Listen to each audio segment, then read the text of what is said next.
1.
oktober je Generalna skupščina Združenih narodov leta 1990 razglasila za Mednarodni dan starejših.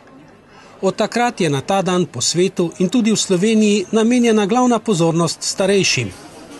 V naši državi se prirejajo seminarji, delavnice in celo festival za tretje življenjsko obdobje, ki je prav te dni potekal v Cankarjevem domu v Ljubljani. Omenjeni festival je največja prireditev za starejše in za medgeneracijsko solidarnost v Evropi.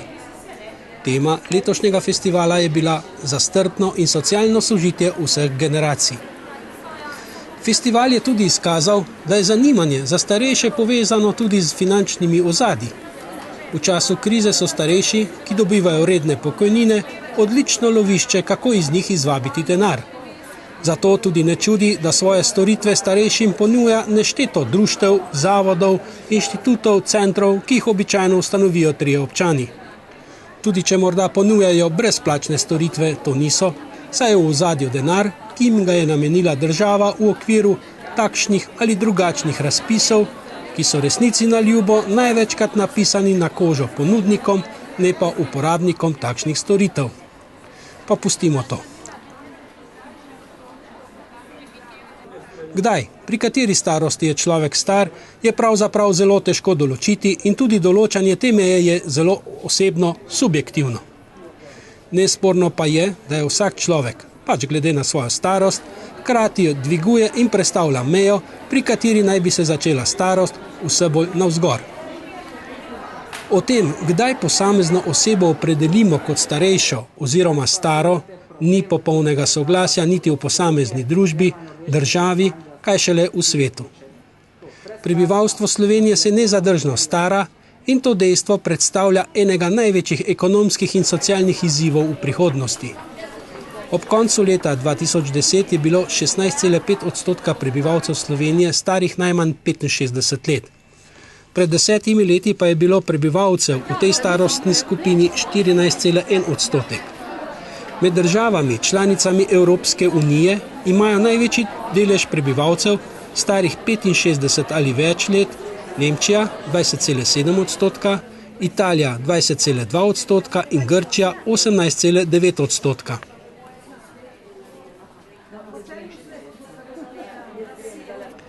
V Sloveniji se v primerjavi z drugimi državami upokojujejo razmeroma mlade osebe. Ker živimo dlje, pomeni, da smo dlje tudi upokojeni in da tudi pokojnino prejemamo dlje časa kot včasih. V letu 2010 je bila povprečna doba prejemanja starostne pokojnine, to je čas od upokojitve do smrti, za ženske 21 let in 8 mesecev, za moške pa 16 let in 8 mesecev. V zadnjih 10 letih se je čas prejemanja pokojnine pri ženskah podaljšal za 5 let in 3 mesece, pri moških pa za 2 leti in 7 mesecev. Ali zato lahko še vedno ob takšnih podatkih trdimo, da pokojninska reforma v naši državi ni potrebna.